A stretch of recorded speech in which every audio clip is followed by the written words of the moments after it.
प्रिय दोस्तों नमस्कार। पिछले वाले वीडियो में हमने देवनारायण जी के बारे में पढ़ा था।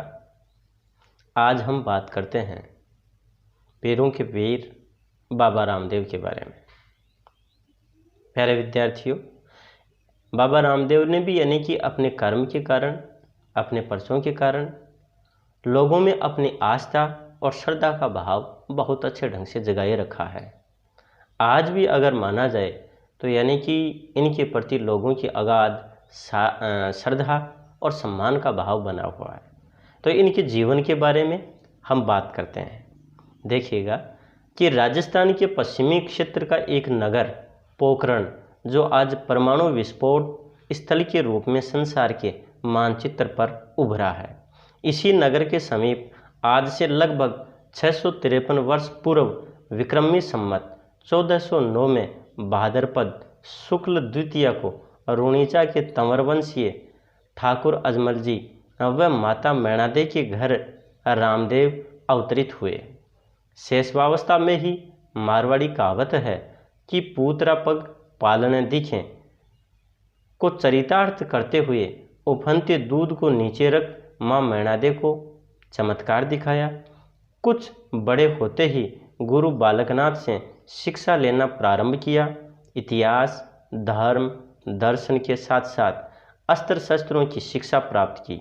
किशोरावस्था में ही पोखरण के पास के कस्बे साथलमेर में भैरव तांत्रिक को मारकर संपूर्ण क्षेत्र को उसके आतंक से मुक्त कराया। प्यारे विद्यार्थियों, यहाँ पर बाबा रामदेव जी के बारे में जो बातें बताई हैं, इनमें बताया कि एक तो जो पोखरण नामक जो स्थान है और ये परमाणु विस्फोट के कारण आज संसार के मानचित्र पर उभर कर आया है, उसी के पास में लगभग 653 ईस्वी में या यूँ कहीं 653 वर्ष पहले और विक्रम संवत 1409 में भाद्रपद शुक्ल द्वितीया को जो रूणीजा के तंवरवंशीय जो ठाकुर थे अजमल जी और माता मैणादे के घर में इनका जन्म हुआ था। यहाँ पर लेखक बताते हैं कि जो शेषवावस्था है उसमें ही उनके बारे में ये एक बात आई कि जैसे कि उसमें एक कहावत कही गई है कि पूतरा पग पालने दिखे, अर्थात जो सुपुत्र है, जो सपूत है, उसके जो पैर हैं वो तो पालने में ही दिखाई देते हैं कि आगे जाकर के बड़ा ये प्रतिभाशाली होगा।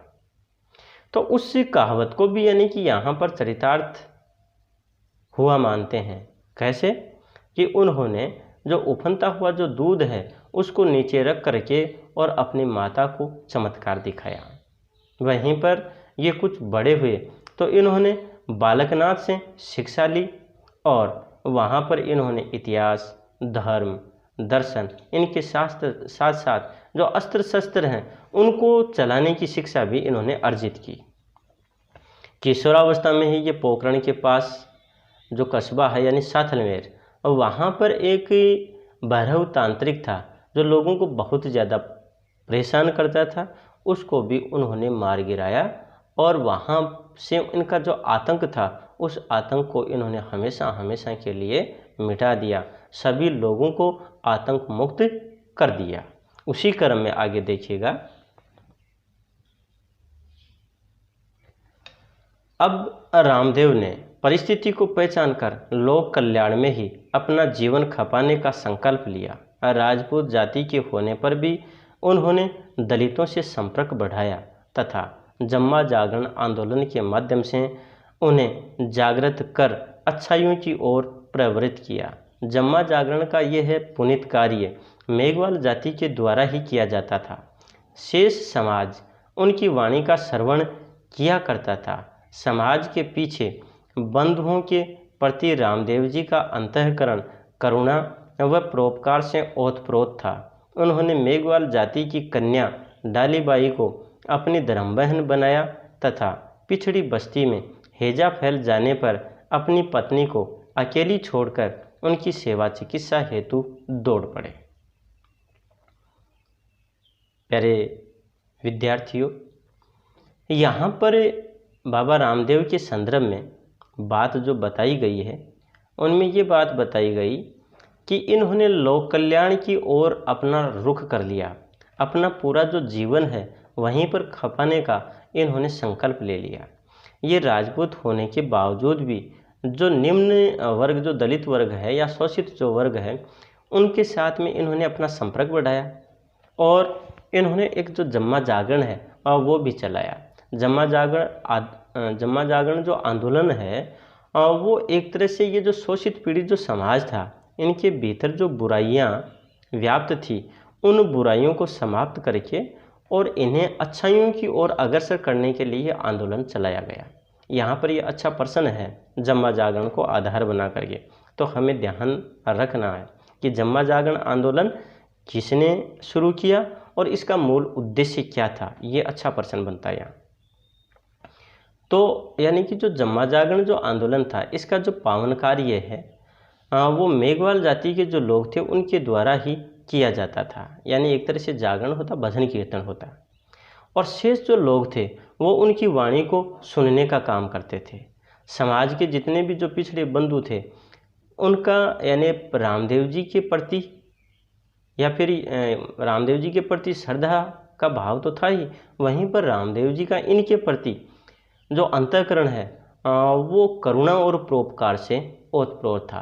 कहने का मतलब रामदेव जी ने इस शोषित पीड़ित जो समाज था, जो लोग थे, उनके प्रति बहुत ज़्यादा स्नेह का भाव लिए हुए थे।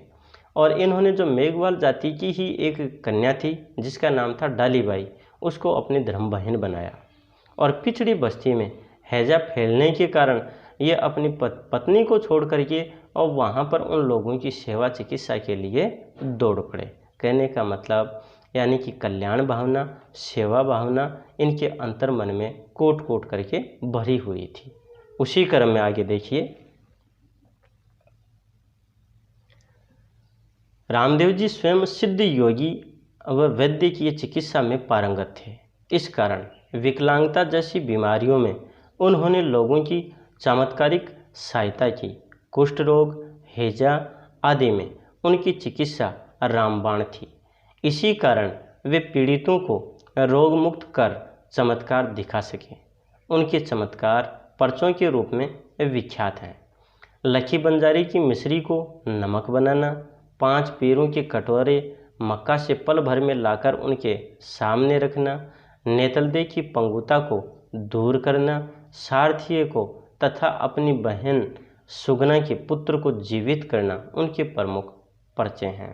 प्यारे विद्यार्थियों, यहाँ पर एक प्रश्न बनता है कि बाबा रामदेव के द्वारा दिए गए जो पर्चे हैं उनके बारे में बताइए। ध्यान रखिएगा, चमत्कार का नाम ही पर्चा है, तो यहाँ पर चमत्कार के बारे में भी पूछा जा सकता है, तो वहीं पर पर्चा शब्द को संबोधित करते हुए भी प्रश्न किया जा सकता है।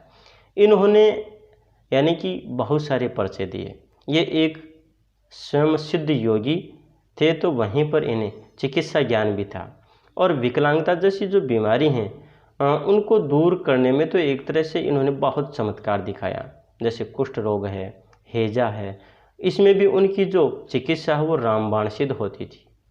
और इस प्रकार से इन्होंने यानी कि विभिन्न लोगों को रोग मुक्त किया, चमत्कार दिखाया। और इनके जो चमत्कार हैं वो पर्चों के रूप में विख्यात हैं। इन्होंने अलग जो पर्चे दिए उनमें देखिएगा जो प्रसिद्ध रहे हैं, लखी बंजारी की मिश्री को इन्होंने नमक बना दिया था। 5 पैरों के जो कटोरे थे वो मक्का से क्षण भर में ही ला करके उनके सामने रख दिए थे। नेतलदे की जो पंगुता थी, विकलांगता थी, उसको उन्होंने दूर कर दिया था। और एक तो जो सारथिया और एक इनकी अपनी बहन सुगना, उनका जो मृत पुत्र था यानी कि उनको जीवित करके लोगों के सामने प्रमुख ये पर्चे रखे, या यूँ कहें कि इन्होंने चमत्कार दिखाया। उसी क्रम में देखना आगे यहाँ पर ये बात आती है कि मेरे जीवन का उद्देश्य पूरा हो गया है, ऐसा मान उन्होंने अपनी लीला मात्र 33 वर्ष की आयु में ही समेट ली। भाद्रपद 10वें विक्रम संवत 1442 के दिन उन्होंने समाधि ले ली। आज उसी समाधि पर प्रतिवर्ष एक विशाल मेला लगता है जिसमें प्रतिदिन लाखों यात्रु दर्शनार्थ आते हैं और उनके गीत गाते हैं। कि घनी घनी खम्मा हो अजमाल जी रे लाल ने। दोस्तों, यहाँ पर आगे इनके बारे में बताया गया है कि बाबा रामदेव का जो जीवन का जो उद्देश्य था वो पूर्ण हुआ, ऐसा बाबा रामदेव ने माना। इसलिए उन्होंने क्या कि 33 वर्ष की आयु में ही समाधि ले ली और भाद्रपद 10वीं विक्रम संवत 1442 के दिन उन्होंने समाधि ली।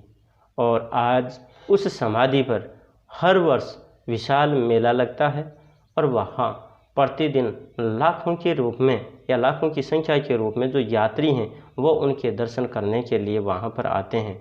उनके संबंध में एक जो गीत है वो बहुत ज़्यादा प्रसिद्ध और चर्चित है। लोग उस गीत को गुनगुनाते हैं, गाते हैं कि घनी घनी खम्मा हो अजमाल जी रे लाल ने, कि जो अजमाल जी के लाल हैं, पुत्र हैं, अर्थात बाबा रामदेव, उनको बहुत ज़्यादा घनी घनी यानी कि खम्मा हमारा नतमस्तक हो, हम उनको प्रणाम करते हैं। ये बात हुई बाबा रामदेव के बारे में। प्यारे विद्यार्थियों, अब हम जो नया बिंदु आगे लेकर के आएंगे, नया वीडियो आपके समक्ष लेकर के आएंगे, वो लेके आएंगे संत जंभेश्वर का। हाँ, अगर आपने अभी तक इस वीडियो को यानी कि लाइक और शेयर नहीं किया है तो निश्चित रूप से कीजिएगा और इस चैनल को सब्सक्राइब कर लीजिएगा। धन्यवाद, नमस्कार।